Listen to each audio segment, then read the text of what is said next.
What is killing our politics today is that everybody is going into his direction. Everybody wants his own tribesman to be president. I mean, that's very primitive. It's my turn. That concept itself is so primitive and is so damaging to the future of this country. Are we going to be taking turns and destroying this country? Because, okay, somebody from the north has come. He has destroyed this country 8 years. Somebody said, it's my turn to do what? To destroy the country. He's now here destroying this country. Another one wants to come in. What he's going to do? He's going to destroy this country. Are we crazy?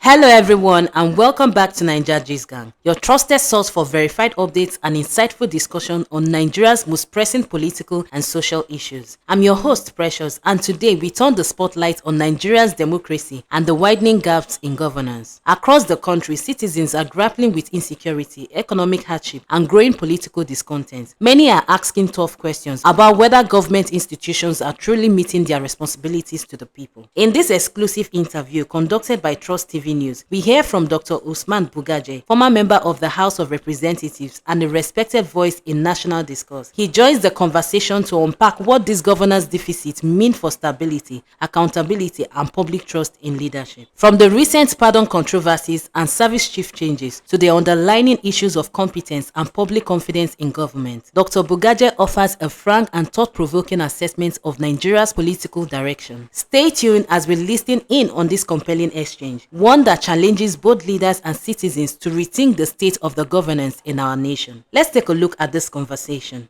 As you can see, we are talking about the deficit in governance. You notice that over the past few weeks, some events are taking place almost in quick succession. There is the coup rumor, afterwards the changing of the service chiefs. Before then, there were demonstrations, and much before them too, there was the issue of the pardon. So all of these things, are coming together in a kind of succession. So what can you say about those things? Lots of things, and I don't know. you see, let's set up a framework for discussing these matters. We as citizens, and especially those who have had occasion to be in government, and therefore to have beyond the ordinary knowledge of how government should be run, we feel very worried. And so our contribution as citizens is to help those in government understand that there are problems that they need to address. Those who are with them in government are not likely to tell them the truth, because the truth is very bitter too often, it's painful, and they risk either losing their jobs or losing the favor of those in government. It's part of our duty as citizens and part of your responsibility as the media to create opportunities where citizens can speak to those in government and they can, express their own understanding, their own views. It's healthy for democracy. It's important that they understand what we are going to say or what we discuss, not me alone, a number of people who comment on day-to-day happenings in government. The basic idea is to see, to tell them what they may not hear from their hangers-on or their appointees, but to tell them things they can check and confirm if they wish to, that will help them improve on the quality of governance. But do you have a sense that these opinions you express have been taken on board by the government? Because you say that... Well, there are two things there. Whether they are taken into consideration or not, we have a responsibility to say so. Let the records be there, that they've been spoken to, and many people have told them this kind of thing. Two, if they should ignore what is being said, it's at their own peril. It's their responsibility, and there will be consequences. So let's come back now to the many issues. There was the list of pardon of people. What to me came out very clearly, that the government is either sleeping or they don't, there was no rigor, there was no consultation. So they are running a government without rigor, without consultation, without getting the experts, to look at what they are doing. And therefore, they have come back with what has turned out to be a mess. And it was such a big mess. I don't know what they are doing now. They said they were going to review. I've not yet seen what review they have made. We have not seen the process of review. But I mean, it was very sad that people who are very dangerous to society, who have gone through the process of litigation, and courts of competent jurisdiction have taken a decision on them. I mean, especially the fact that nearly 40%, which is the highest, are all drug-related crimes. I mean, it speaks to the soft spot that these kind of people may have in the current administration. And it goes to link up with the suspicions and claims that those in government, many of them, are actually into drugs. So this kind of, you can't help this kind of connection with the kind of thing that you have seen. And in fact, they have they apparently did not consult any records. I mean, people like Herbert Macaulay, I mean, it came as a very strange thing. I mean, this is a great nationalist figure. You can't lump him with this. And the crime they claim to is a crime to a colonial administration. He's a hero of independence.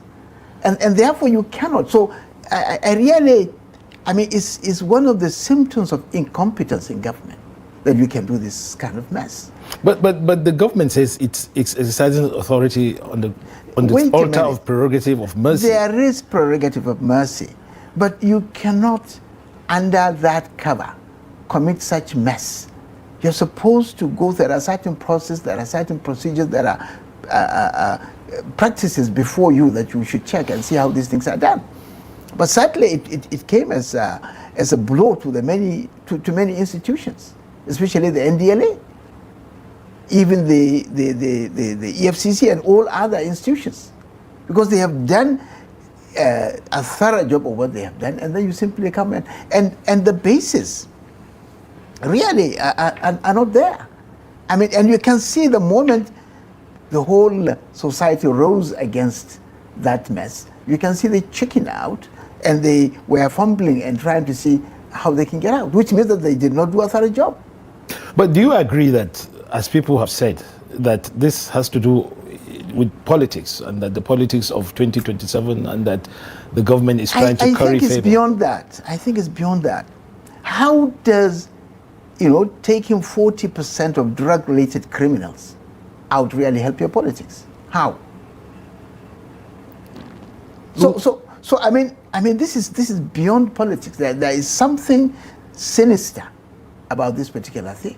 Can you give us an idea of if we say it's beyond politics, perhaps? Then what I mean is that, okay, how do drugs, unless of course you want to get them with their cartel involved in the rigging that you are planning in 2027? Because I've been in politics. I'm still in politics. You are still in politics, right? Yes. We have not. We really have not sent you off. But I've always insisted that I'm in politics. I'm not a politician. Now, many find difficulty in understanding that. It's simple. Politicians come with a particular, if you like, characteristics. They tell lies, they steal, they do all the other things, I mean, the moment you say this is politics, it means there is some element of deceit in what you're saying. Chicanery, sort of. Exactly. So I don't want to be associated with that. In fact, it is that same thing that actually made some of us to get into politics, because we realized that allowing crooks, to get into politics and to do the kind of thing they do is the fastest way to destroy a nation. So we decided to get in there so that we can create an opportunity for our country to really get the kind of good governance. We didn't get the opportunities we were looking for, but what little we had, we made the best use of them. Okay, so coming back to this issue, because there are a lot of issues on the agenda. Exactly, yeah. If you really want us to tackle all the other issues, then we will not have time for details. But I think it's sufficient to say that there are lots of problems with that, and that means government has not done a thorough job, which also implies that government has not the capacity to do a thorough job, which means that this government is not made of competent people. it is made of people who are incompetent, and the consequences on our economy, like we have seen, on our security, like we have seen, on so many other things, is going to continue. Now, if they really want to sell themselves properly well, they have to change immediately. They don't have much time. But I don't even see that that desire, that preparedness to change. Because what I see is arrogance in governance. So talking about incompetence, which you've laid against the government, the administration, in the past 1 week or so, there have been rumors, unsubstantiated rumors of a coup attempt. And then afterwards, we see a lot of changes taking place within the security architecture. And people are saying, are even hinting that more and more changes are bound to happen. What do you really see? What's going on? What's going on? If the government itself, and especially the armed forces, said that there was no coup attempt, it was a rumor, I would rather we grant them that it's a rumor, because I don't have any evidence otherwise. But the issue is not so much the rumor that relates to politics. And this is something that I thought you would have talked about or even brought evidences, because the social media was full of jubilation. I mean, I've read, I've seen, I've listened to many Jubilation clips. about what, sir? They wish that the coup had succeeded. Well, it's all over. Now that point, I think, is the point which the government should be interested. If citizens are happy that such attempt, it means that they are not delivering. And that is the lesson to be learned. It's okay for them to make their changes. This is entirely a military issue. I don't want to get into it. I'm not part of it. But the point is, if there are even a section of citizens that have, through social media, expressed delight, now that means that this government is not delivering. And that is the news. And it's for them now to walk back and say, hey, wait a minute. What is it that we have done wrong? What is it that we can do from now to 2027? Because this is why they are there. Remember, they have sworn to the Constitution. And the Constitution of this country and the Constitution of many countries have made it very clear. The governments are there primarily to provide for the security and welfare of citizens. And the concept of social contract, on which modern nation states are predicated upon, is the fact that citizens have surrendered their freedom. They have surrendered to government so that government can provide, these things. Citizens pay taxes so that government can provide security and welfare. So wait a minute. Yeah. Just one moment. Now, if you have a contract, right, where you are two parties, people in government and citizens. Citizens have agreed to defer to government, right, to obey the legitimate, rules of the government, to obey the courts, right, to pay taxes, to do all the things the citizens are expected to do. Government is expected to provide certain things. So in this case, as a response to that, as part of their responsibility, is a kind of reciprocal arrangement. Now, therefore, if government is not providing security, if government is not providing welfare, if government is not taking care of the needs of citizens, that government has lost the right to be there. but people will say you are saying this because you are in the opposition. You are not with the government. And that you are talking as from the point of view of somebody who is... Well, let me tell you that at the moment I have no political party. Yeah. Right? Therefore, I'm not in opposition. I've not joined the coalition. I'm not in ADC. Several of the people who are close to you politically are, in the opposition. Fair enough. Yeah, but I even have my friends in government. So if you like, I can show you my friends in government. But look, at my age, with the experience I have, I won't be just talking, because I am not looking for a job. I'm not looking for appointment. Governments before then have given me that opportunity. I declined, not once, not twice, not 3 times. And therefore, so it's not that I'm any interested in this. My interest is to make sure that my country works. And the fact of the matter is that Nigeria today is not working. So if the demonstrations you talked about, and before then, the end bad governance that they should have started. Yeah. From there, young people are frustrated. They are frustrated because there are no jobs. And if you look at the statistics, I mean, the indices of development. You look at the infant and maternal mortality rate. You look at the what do you call it? The GDPs, wait a minute. You find that the GDP has actually dropped to a point, which is less than half of what it was in 1960. The real value.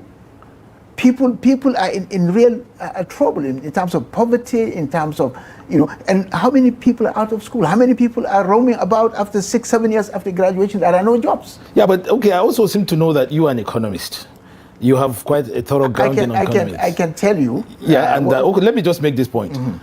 There is a kind of criticism of the economic policy of this administration to the effect that, it doesn't align with the classical economic paradigm of supply side economics, where of course you reduce taxes to the top end people. And then it's also said it's not part of the demand side economics of spending, creating demand. My reading is that this government has no economic policy. They have no foreign policy. I'm not sure there is any policy, even security. I cannot see it. If they have it, let them put it out for us to read and to digest. You believe so? Where is it? No, but for instance, this there was a statement just recently that the naira has appreciated against the dollar, and the GDP, as you criticize it, but the government functionaries say it has gone up, and then the president himself said it.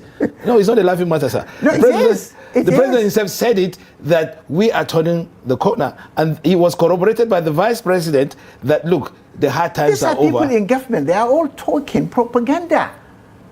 Go to the people. The test of the pudding is in the eating. Go and talk to the ordinary people. What has improved in their lives? You are just quoting figures. What does it mean to the ordinary fish farmer or the rice farmer, or even the fish seller in the market? I mean, the woman who is trying to eke a living to send her child to school. I mean, how many orphans have we generated because of the insecurity? Look at the displaced community. Who cares about them? Who knows about them? Who even cares to give you the correct statistics of people who have been displaced? What arrangements have been made? People who have graduated, where are the jobs? What do you want them to do? Yeah, talking about insecurity, which you just mentioned, you are from Katsina State, which is one of the most ravaged. In fact, you can say that it's comparing with Zamfara State in terms of insecurity. Mm-hmm. You have towns like Batsari, Malumpashi, Musa, Entumaki, Safana, Kankara. All these, there are lots of local governments that have been given up to bandits and kidnappers and all kinds of criminal people. Now, and we see a charade or a kind of ceremonies where bandits are coming out. How does it make you? What do you feel as a Katsina man, a prominent Katsina man? If we go deep into the details, it will be how do I? Well, let's have it. Let's have it. Nigerians are okay. Look, for example, I mean, let's talk about Katsina. One time, we made an assessment, even before things got really worse. How much has been paid as ransom to bandits? We did an analysis. The amount that has been paid by poor people to bandits was going in hundreds of billions. And I think your own paper, some times back, quoted as statistics of the billions that have been. What does that mean? It means that the rural community have been impoverished. Some of them have sold their farms. So when they come out, there is no farm, there is no food to eat, there is no job. If they are trading, they have lost their capital. And there is no arrangement by any government that I know, whether local or state or federal, to address the needs of these people. They are just left on the streets. But the governor Dikorada. Wait a minute. Go ahead. Recently, if you have been, noticing or reading, we got a security committee that has been working all along under the Network for Justice in Katsina, that has been collecting data, information, and intervening and training local what you might call local vigilante groups, with the support and cooperation of the police and the army and the DSS, so that we don't, allow it to get out of hand, right? Even as such, when there was this upsurge, the recent upsurge, and the communities were pressured to do some kind of what you might call reconciliation or some kind of peace, with the bandits, which is actually not a peace, because you can see the two sides that are signing are not on equal footing, right? These people come with their guns and ready to face, any security agents, and they basically dictate the terms. And these bandits, as you have, I'm talking about Katsina, after they would have sort of gone into some kind of agreement, they had no other place also to continue reaping the money they are doing. So they started getting into local government that previously had no banditry attacks, like Kankia, for example. They were in Kankia in daylight. They closed the roads. They took what they wanted to take, meaning that, okay, we have got certain agreement with these people temporarily, but that agreement itself, like many people have written, is a surrender. Basically, these people are surrendering. But let me take you on this. They are surrendering, and government is watching. And government is basically saying that they have lost the capacity to protect their land. And let me take you back. The modern nation state, this idea of Nigeria, right? Britain, right? Russia, Romania, Niger, whatever country that exists and has membership in the United Nations, that idea was started in 1648. The Westphalia Agreement, after a lot of wars in Europe. That was how the nation state was started. And three things scholars, have agreed are essential for a nation to claim its sovereignty. One, security of its own land. They even call it a hold onto your land. That's one. Two, sufficient food for your population. Three, guarantee of pharmaceutical and medical supplies in your nation. Now, in all these three, you can say Nigeria, as it stands today, is not quite there. How much of the land are they really controlling? No, but the area that Turji is, for example, including all these, are part of Nigerian territory that no security agency can go. It doesn't belong to him. In Boko Haram, up till today, there are parts of Nigeria that they call the Daula. If you are going to go from Maiduguri to go into the area of Boko Haram, you have to own, if you want to go and come out, you have to own a kind of identity card, like some kind of visa. These are ordinary people talking. But isn't this ironic? Sir, let me make this point. The security people operative, those who really manage the theater of conflict, they know all this. They know these things. But somehow, I don't know why, I think there is no political will to deal with this matter. If there is a political will, there are ways you can deal with this. But I think, politicians, people in holding government offices have found, plus civil servants and so many other people on the line, have found this as a way of making huge amount of money. And they don't want this thing to stop. And of course, politicians have found it also a way of rigging elections and winning. This is why these things are But let me, I want to make this point because it's very important. It's ironic, isn't it, that Katsina State produced two Nigerian presidents. And within Katsina State, there's almost like an embarrassment of riches in terms of people who have held very important positions in Nigeria. Security men, ambassadors, I know, because I know quite a lot about Katsina. And then this is happening where you have all these, very, very important personalities who have a information and expertise on how to solve this. Yet Katsina today has become the metaphor. People around the country keep saying, look, go to Katsina State is where they're settling bandits. At an ordinary level, I can tell you, Yar'Adua was sick for most of the time. May God forgive him. Buhari was incompetent. May God forgive him. They, could not do anything. But that, for me, is coming to the issue of leadership. We don't have criteria for leadership. This idea that I come from this particular town, or I come from this particular part of the country, and because of that, I want to, to lead, or I want to be, is the most stupid idea I found in our politics. How does that help you? What we need is not where you come from. What we need is what you can deliver. What is your competence? I have said it severally, that I am no longer impressed about whether we have a northerner or a southerner or a Yoruba or an Igbo or a Hausa or a Fulani. No, we have tried it and it has not worked. What we're looking for is a competent Nigerian who has character, who has competence, and who has the courage to do the right thing, who has the courage of conviction. This is what we are looking for, and this is why we are going down the drain. So, but somebody who has been in the National Assembly, during the, I think the first, term, or rather, first republic, sorry, the National Assembly of, after this... I was there 2023, 2027. And the National Assembly we have now. If you are to do a comparison of how it looked in those days of Galina Abba and yourself and what we have today, what can you say in terms of the governance approach? Our politics have degenerated. I mean, our politics has degenerated because at the moment, people who get to be elected, most of them, not all, most of them are people who are incompetent in the first place. And the motive of going into politics for many of them is money. And we can see how they've been bought off.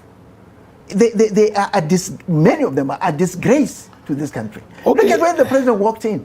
They are supposed to be an arm of government, the only arm of government that can actually check the executive arm.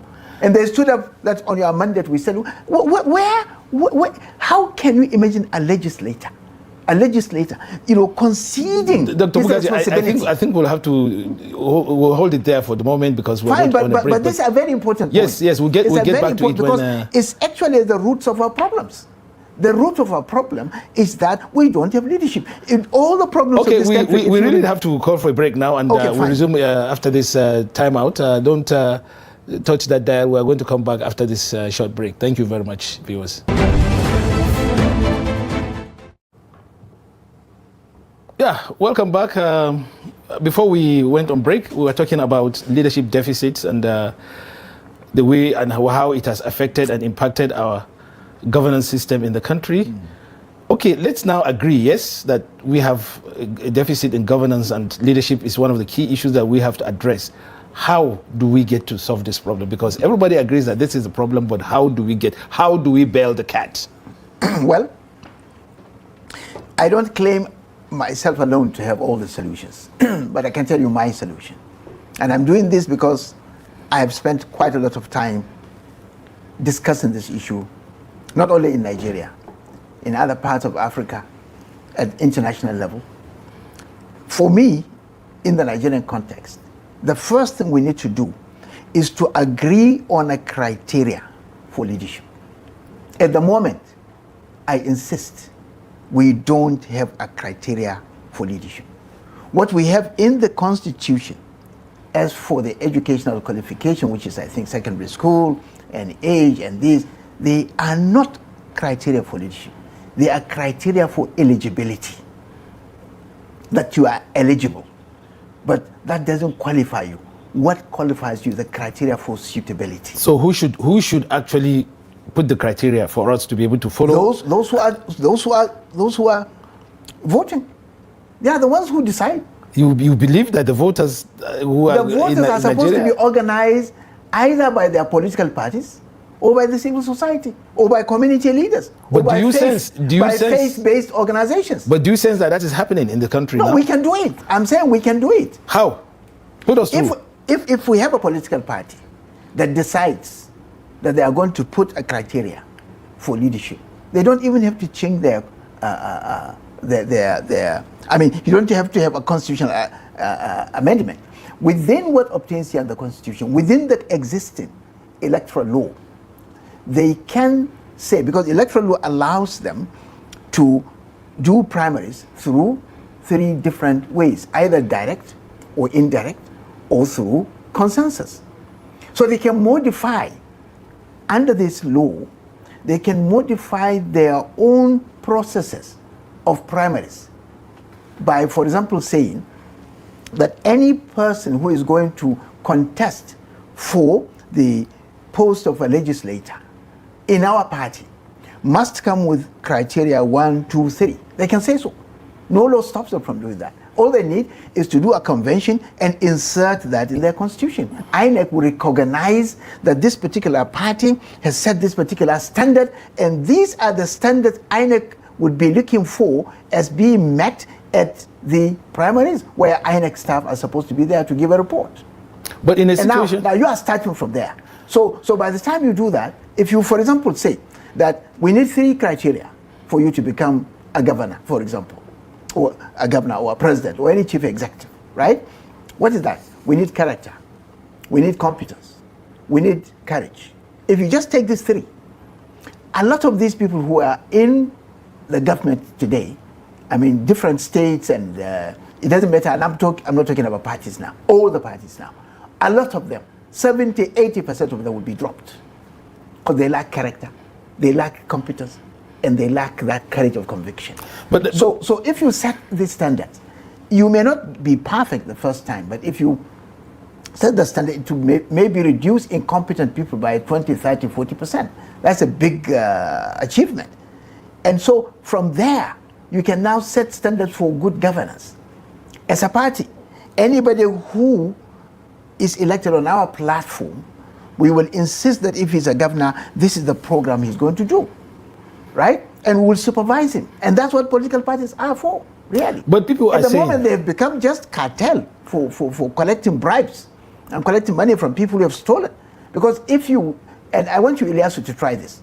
Go to any party at your local level and say, I want to contest for the local government chair, next election, 2027, or whatever time the local government elections is holding. Or I want to contest for Senate, right?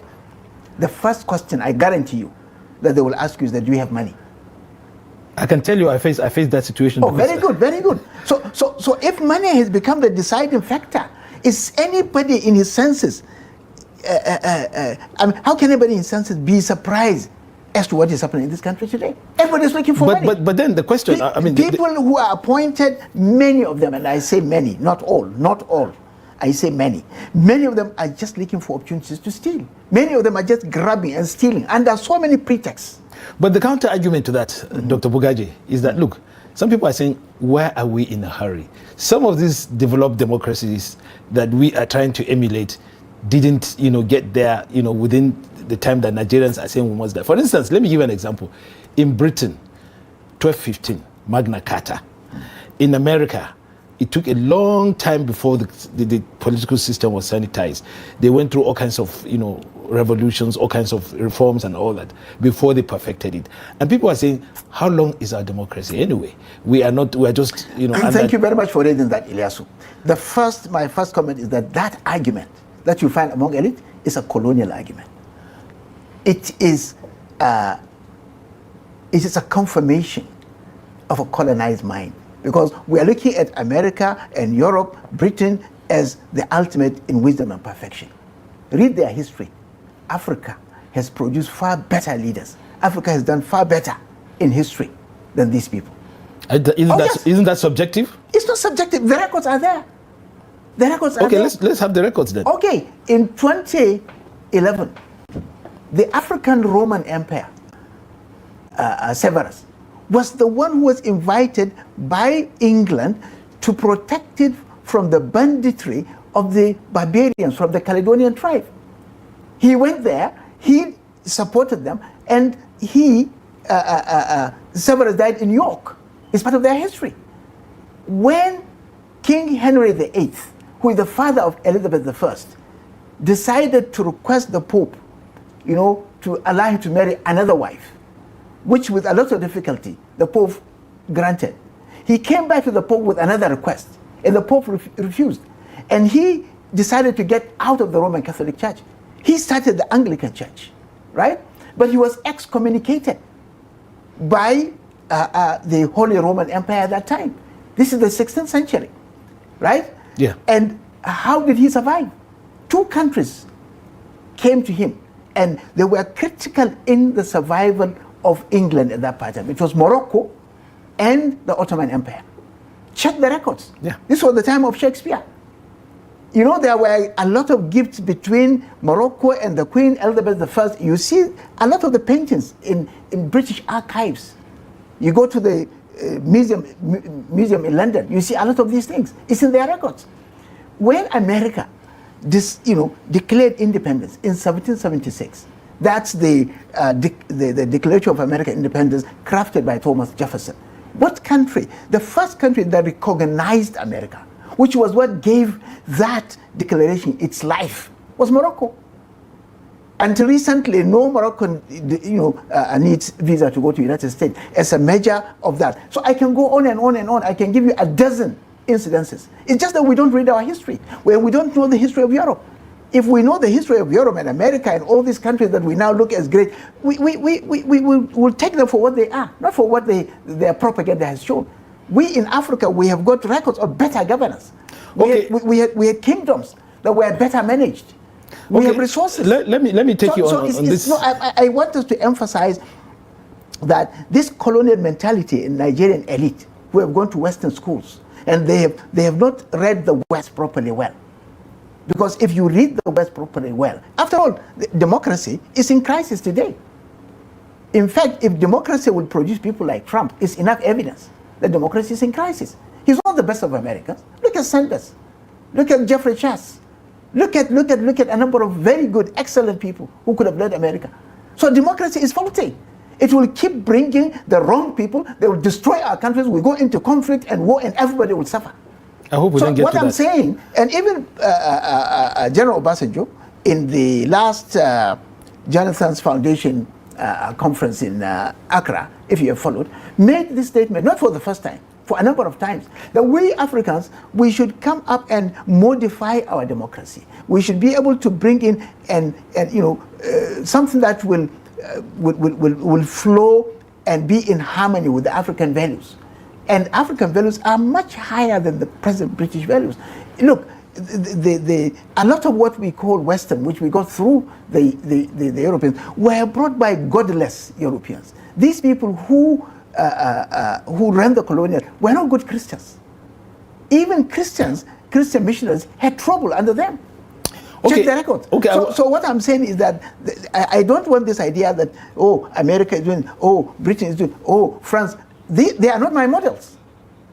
As an African, they are not my models. I have better models. I've read them, I know them for what they are, and I don't see anything. That does not stop me from taking science and technology, because the science and technology that they are proud of was actually brought to them, by Muslim scholars. The records are there. Yeah, okay, there's something I also want to get your perspectives on. Let the viewers and Nigerians at large get to know about it. Which is the recent claims of genocide on Christians in Nigeria? And that, this has even taken us to the point where a senator in America is even, presenting a bill that would make consider Nigeria a country of particular concern. The senator is Ted Cruz of Texas, and he seems to have, There are two things there. This statement is not the first time. If you have read the article of Professor Ibrahim Jibrin, which is in the column of the Daily Trust, you would see that in 2017, Professor Jibo, myself and a few of our colleagues were in the congressional hearing where this kind of stupidity was presented to the American Congress. And we debated it there, and we showed them these are false claims. Muslims, Christians are all victims of the crisis that is taking place in Nigeria. And that matter was dead from there. But now you can see it has been resurrected. 7 years before 2017, there was a similar attempt. So this is a fairly consistent thing. Someone somewhere wants to create problems between Muslims and Christians in this country. Yeah, but then, you can't fault the fact that, the government of Nigeria, of successive governments, have opened the door for such things by they're not addressing the issues. Fair enough. But I'm telling you, it's not a new thing. And essentially, it's an alibi that some people want to create for doing something in Nigeria. So what do you think that is? Give us your perspective on that. Let us really hit the nail on the head. Have you been to Congo Kinshasa? One day you'll take me there, sir. I think I've been in the foreign service, but I've not been able. There are Western countries that want to turn Nigeria into Congo. Congo is the richest country in the world from all the evaluations and assessment at the moment. They have nearly 70% of the cobalt in the world. They have nickel, they have uranium, they have what is called rhodium. You know this container? Half the container of rhodium is selling at $1.9 billion US. When M23 invaded Goma about 3-4 months back, you know, Rwanda was being accused of having a hand in the matter. Eventually, what happened? American representative came to Kinshasa. They said they are going to intervene to stop this conflict on the condition that they will be given the first right of how they call it, you know, right of refusal or something like something that. like They'll be given priority. It's only what they don't need that will go to in terms of the minerals in that. We see that happening in Ukraine too. Right. So these people are interested. And if you, I don't know if time allows us, and maybe we are diverting, but look, in 2020, in 2050, there's going to be a world water crisis. And in this world water crisis, Africa will be the only continent with sufficient water to feed the world. There is one African country which has 10 times the body of water than the one in Lake Michigan. The bodies of water that are huge and large in the world is Explorer in Canada, Michigan in US, another one in Southern Liberia, and another one in Euphrates. Now, these bodies of water are already going to go down, and by 2050 there'll be a world water crisis. Africa will be the major source of fresh water to drink. And there are already plans. So part of the crisis that are being created, because they know what we have more than we know what we have. Their satellites can do seismic surveys and they can establish exactly how much body of, minerals and body of water. You may not even know. You just find it in crisis, you Okay. go. We don't have enough time to go into this very interesting. I'm sorry, but then diverted from our issue. Well, it's part of the. But we are living in that kind of context. So what I want to say, having discussed all these things, and it's quite germane to our existence as a people. Can you just give us, perspective, a comprehensive perspective within the short time we have on how we can navigate through these governance issues and how we can select the kind of leadership, especially bearing in mind that these issues you're talking about of a takeover of Africa and Nigeria especially. Okay. Yeah, I think the first thing that we need, and it's something which is not really difficult, but somehow we have been sleeping over it. You see, the elite of this country, the civil society, the faith leaders, community-based, need to come together and have a consensus as to what kind of country we want. What is killing our politics today is that everybody is going into his direction. Everybody wants his own tribesman to be president. I mean, that's very primitive. It's my turn. That concept itself is so primitive and is so damaging to the future of this country. Are we going to be taking turns and destroying this country? Because, somebody from the north has come. He has destroyed this country 8 years. Somebody said, it's my turn to do what? To destroy the country. He's now here destroying this country. Another one wants to come in. What he's going to do? He's going to destroy this country. Are we crazy? The elite of this country have to wake up. And if we are able to have an elite consensus that in 2050, for example, where most of the UN projections and a number of other institutions are going, this is where we want to be. We want to be a country that can feed itself, that can feed China, that can feed this. We want to be the suppliers of this and that. We want to improve on our yield per hectare. We want to process our raw materials so that we'll create jobs for young people. If we agree this is what we want, the next question is, who amongst us, what kind of leadership are we going to now select to do that? You think if all the churches, all the mosques, all the civil society, all the elite, or majority of them are agreed on a vision of a country that are committed to, and we know that these are the kind of leadership that will take us there, and we are all agreed, and we bring them out and we say, you are the people, this is the kind of criteria for leadership we are requiring, and we go to the vote. You think there is any force that will stop this election from succeeding? But because there's not that consensus, we have allowed crooks. to take over the country. Okay. Today's discussion has taken a deep and revealing look into the state of Nigeria's democracy, a system built on the ideals of representation and accountability, yet increasingly tested by the realities of insecurity, economic strain, and institutional weakness. From the insights shared by Dr. Usman Bugaje, several themes have stood out clearly. First, that governance in Nigeria is suffering not merely from poor policies, but from a deeper deficit in leadership, a lack of rigor, consultation, and competence at the highest levels of decision-making. His remarks on the controversial presidential pardon list underscored this concern, describing it as a symptom of a government detached from due process and expert guidance. Second, the growing discontent across the country, reflected in rising insecurity, economic hardship, and public frustration, speaks to a widening trust gap between the government and the governed. The observation that some citizens even expressed relief at rumors of a coup attempt highlights a dangerous erosion of faith in civilian leadership, one that must be taken seriously if Nigeria's democracy is to endure. Dr. Bugaje also reminded us that governance is, at its core, a social contract, a mutual agreement where citizens surrender their freedoms in exchange for security and welfare. When those guarantees fail, legitimacy itself begins to crumble. His warning was clear: a government that cannot provide safety, jobs, and hope risks losing the moral right to lead. Economically, his analysis was equally sobering. He argued that the current administration lacks a coherent economic or foreign policy, suggesting that official statistics of progress often fail to reflect the realities faced by ordinary Nigerians, from market women to farmers, from the unemployed youth to the displaced families in conflict zones. On the issue of insecurity, especially in states like Katsina and Zamfara, Dr. Bugaje painted a grim picture. Communities impoverished by ransom payments, territories lost to bandits,